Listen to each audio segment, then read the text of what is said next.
याद है कि नहीं? बड़ी अच्छी कहानी मुंशी प्रेमचंद की, पढ़ना। उसका मैं मर्म बता देता हूँ कि देखो अलगू चौधरी ने क्या हुआ, अपना एक बैल बेचा या बैल खरीदा, भी ध्यान नहीं है, हाँ बैल बेचा। अलगू चौधरी ने बैल बेचा, और जिसने बैल खरीदा तो वहाँ पे वो कुछ काल में वो बैल मर गया। समझ में आया कि नहीं आया? तो अलगू चौधरी और जुम्मन मियाँ थे बहुत घनिष्ठ मित्र, और गलती थी अलगू चौधरी की। समझ में आया कि नहीं आया?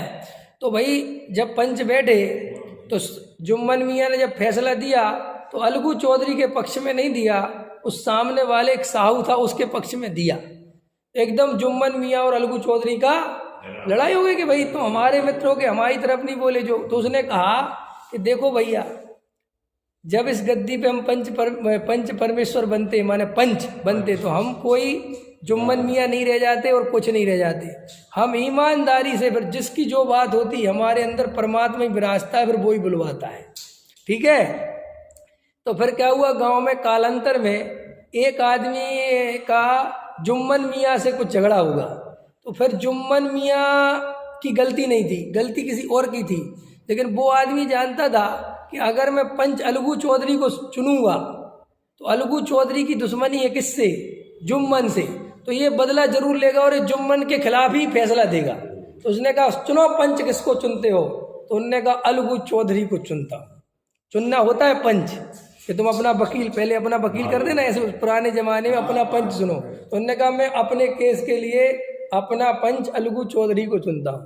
तो अलगी चौधरी बैठा कर दी कि सुनाओ भैया क्या क्या झगड़ा है। सुनाया कि जुम्मन मियाँ ने ऐसे किया, ये अपनी माँ को भोजन नहीं देता, जबकि ऐसा बिल्कुल नहीं था, उसको भड़का रखा था उसकी माँ को। तो अलगू चौधरी ने कहा कि ये बिल्कुल गलत आरोप है और जुम्मन मियाँ की इसमें कोई गलती नहीं है, और बाकायदा जुम्मन मियाँ को किसी भी प्रकार का आरोप नहीं है, और जुम्मन मियाँ पे किसी प्रकार का आपराधिक मामला नहीं, किसी प्रकार का दंड नहीं लगेगा।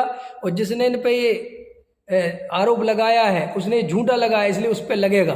तो सारे दंग रह गए पंच। तो अलगू चौधरी को फिर जुम्मन मियाँ ने गले लगा लिया।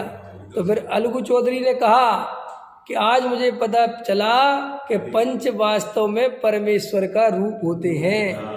वे कभी किसी के साथ अन्याय, उसका नाम, उस कहानी का नाम पंच परमेश्वर। ऐसे ही वक्ता इतना ईमानदार होना चाहिए कि उसका सगा बाप भी बैठा हो, समझ में आए, और उसका बाप अगर गलत है तो भाई साहब गलत है।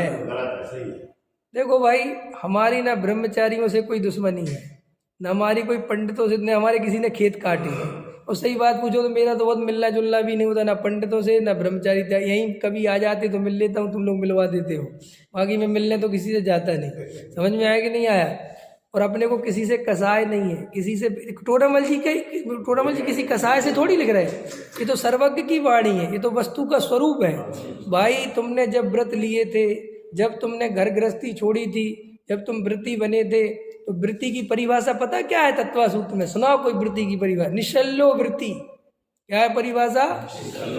निशल्यो वृत्ति माने क्या होता है? जिसके कभी कोई सल ना हो, जिसके कभी कोई कर्तृत्व ना हो, जिसको कोई विकल्प नहीं हो, वो ही वृत्ति है। अगर सल्ल लेके घूम रहा है तो वो वृत्ति कहलाने लायक नहीं है। और जो आश्रम बनाएगा, बोलो, जो वृत्ति होकर आश्रम बनाएगा, दान इकट्ठा करवाएगा, समाज का संचालन करेगा, तो वो निशल्ल रह पाएगा कि सल्ल लगी रहेगी?